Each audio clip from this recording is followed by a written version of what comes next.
Analysis का यही होता है कि रिसोर्सेज का हम ऐसा बेटर यूटिलाइजेशन करें कि जो हमें टर्नओवर मिल रहा है उससे, ठीक है।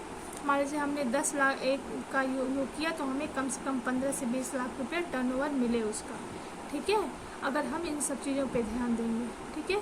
जितना हमारे वेस्टेजेस कम होंगे, बेटर यूटिलाइजेशन होगा रिसोर्सेज का, उतना ही क्या होगा, कम से कम हमारा कॉस्ट जनरेट होगा।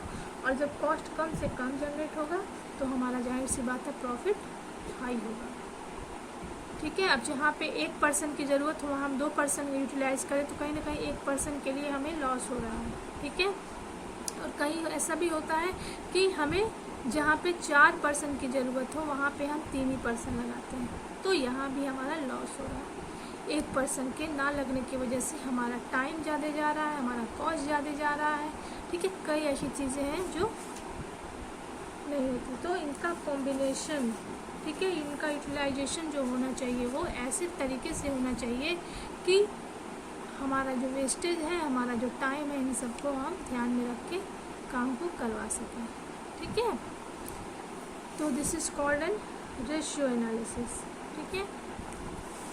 अब हम सेकेंड टेक्निक्स देखेंगे इसकी।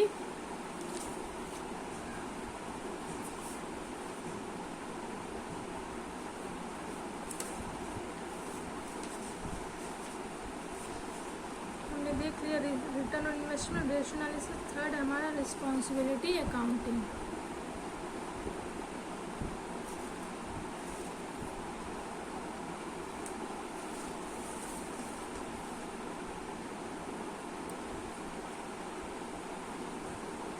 रिस्पॉन्सिबिलिटी अकाउंटिंग क्या होती है? It's very important also for controlling method.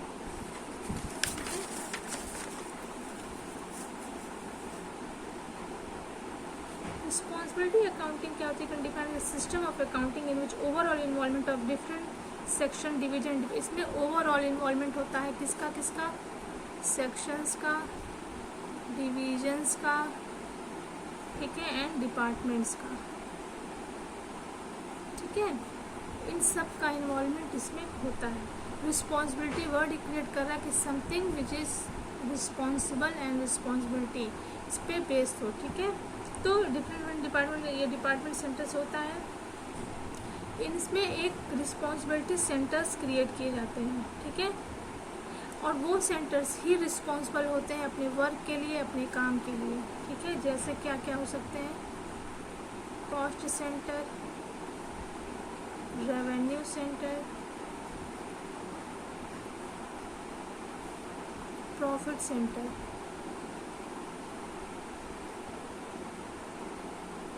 ठीक है, एंड इन्वेस्टमेंट सेंटर।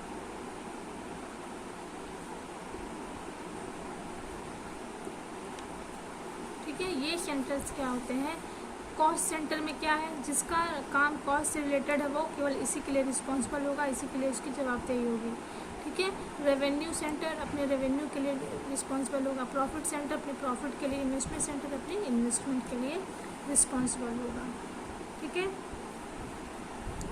कितने एक्सपेंसेस, कितने कॉस्ट जनरेट हो रहा है ऑर्गेनाइजेशन में, ठीक है, ठीक है। ये इन सारे चीज़ों का कौन ध्यान रखेगा? ये कॉस्ट सेंटर ध्यान रखेगा, ठीक है। केवल कॉस्ट से रिलेटेड ये मेथड को ही देखेगा, रेवेन्यू से इसका कोई मतलब नहीं रहेगा। अगर ऑर्गेनाइजेशन कोई भी डाटा, कोई भी एनालिसिस जानना चाहती है तो वो कॉस्ट सेंटर से पता करेगी कि कितना कॉस्ट कब, कैसे, किस ईयर में जनरेट हो रहा है, कब कब हमारा कम कॉस्ट जनरेट हुआ, क्यों हुआ, कैसे हुआ, ये सारी चीज़ें कॉस्ट सेंटर से पता करती है। और रेवेन्यू सेंटर क्या होता है? ये क्या होता है? जिसमें हम कॉस्ट सेंटर में हम मैन्युफैक्चरिंग हो सकता है, प्रोडक्शन, ये सारी चीज़ों से रिलेटेड चीज़ें हो सकती हैं, ठीक है। एंड रेवेन्यू सेंटर, रेवेन्यू क्या होता है?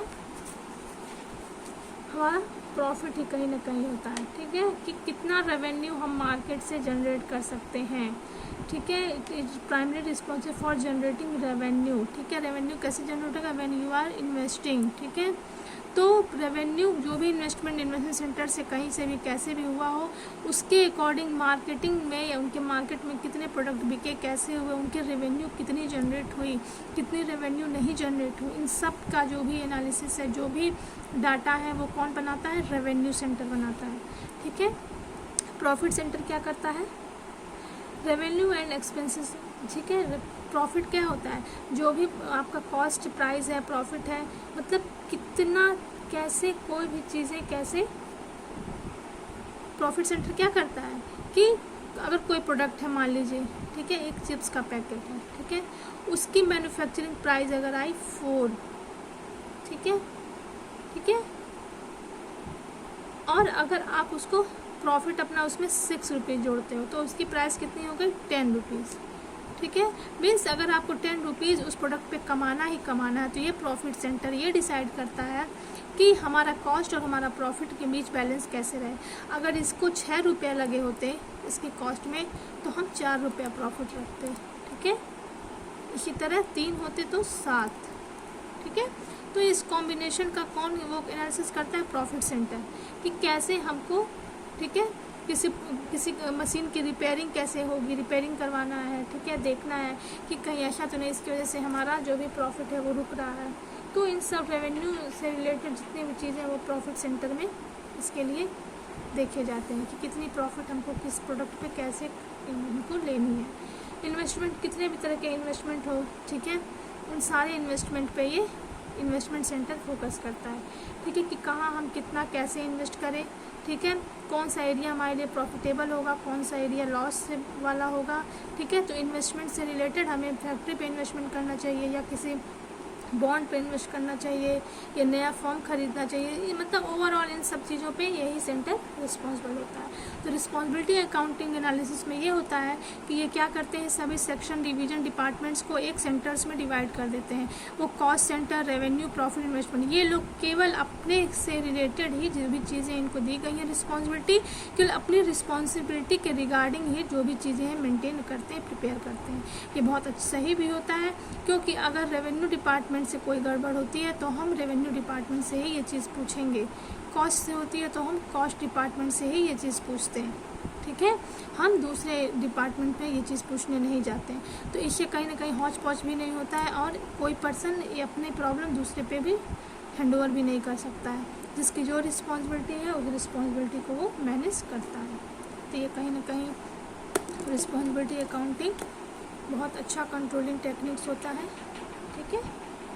हाँ, इसमें टाइम ज़्यादा लग सकता है या कंज्यूमिंग बहुत ज़्यादा, इसके लिए इन्वेस्ट पैसा ज़्यादा लगता है इसमें, ठीक है, क्योंकि इतने डिफरेंट सेंटर्स को बनाना, फिर अलग अलग लोगों को सैलरी देना, ठीक है। तो कहीं ना कहीं इसके साथ लेकिन ये चीज़ें जुड़ी हुई हैं, ठीक है।